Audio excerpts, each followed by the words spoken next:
Halo teman-teman, kalian sudah pada vaksin COVID-19 belum nih? Atau teman-teman masih ragu untuk divaksin? Daripada bingung, yuk kita dengerin informasi penting seputar vaksin COVID-19. Pada awal tahun 2021, akhirnya vaksin COVID-19 disebarluaskan. Beberapa negara di dunia sudah memulai melakukan proses pelaksanaan vaksinasi. Vaksin merupakan proses di dalam tubuh di mana seseorang menjadi kebal dan terlindungi dari suatu penyakit. Di Indonesia sendiri, Bapak Presiden Joko Widodo menjadi orang pertama loh yang disuntik vaksin COVID-19 berjenis Sinovac. Teman-teman pasti penasaran ya, bagaimana cara kerja vaksin di dalam tubuh manusia? Di dalam tubuh kita, sudah ada sistem imun untuk melawan virus dan bakteri asing. Mereka adalah sel darah putih. Ketika patogen asing masuk ke dalam tubuh, sel darah putih akan berperang melawannya. Sehingga tubuh kita membentuk imun yang kebal. Nah, kalau vaksin itu adalah imunitas buatan, caranya dengan memasukkan virus atau bakteri yang sudah dimatikan atau dilemahkan ke dalam tubuh, lalu virus yang dimatikan atau dilemahkan itu akan memicu sistem imun untuk membentuk antibodi. Jadi, ketika virus masuk ke dalam tubuh kita akan siap untuk melawan virusnya.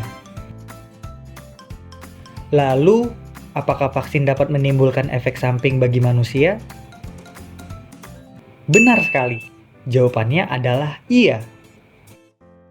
Jangankan vaksin, makanan yang biasa kita konsumsi sehari-hari pun bisa menimbulkan efek samping loh kalau dikonsumsi berlebihan. Tapi teman-teman tetap tenang ya, karena efek samping dari vaksin itu tidak berbahaya loh. Berdasarkan penelitian, 95% efek samping itu ringan. Efek samping yang ditimbulkan biasanya reaksi lokal berupa nyeri dan kemerahan pada area bekas suntikan. Sisanya reaksi sistemik berupa demam. Demam setelah vaksin itu wajar loh.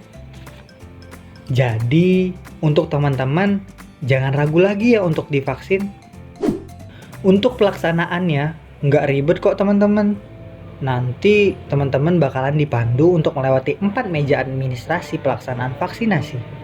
Yang pertama, meja pendaftaran, di mana teman-teman cukup menunjukkan KTP yang datanya akan diverifikasi oleh petugas vaksin. Yang kedua, meja analisis kesehatan atau screening.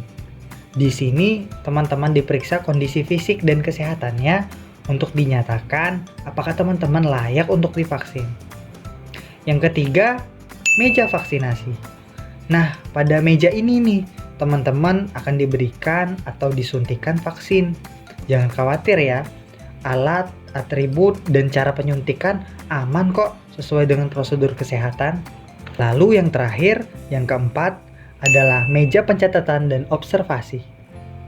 Di sini, teman-teman akan mendapatkan kartu tanda bukti telah divaksin. Dan juga diobservasi serta diedukasi selama 30 menit. Teman-teman jangan khawatir juga ya dengan kredibilitas dokter, perawat, petugas vaksin. Karena pastinya mereka sudah tersertifikasi dan juga sudah mengikuti pelatihan-pelatihan tentang vaksin. Dan yang paling penting, sudah sesuai dengan SOP yang berlaku. Perlu teman-teman ketahui, terdapat 4 manfaat vaksin COVID-19. Pertama, dapat merangsang sistem kekebalan tubuh. Kedua, dapat mengurangi resiko penularan. Yang ketiga, dapat mengurangi dampak berat dari virus. Yang keempat, dapat mencapai herd immunity. Nah, jadi bagaimana nih? Apakah sudah makin percaya dan tidak ragu lagi untuk divaksin? Kalau gitu, tunggu apa lagi? Yuk vaksin!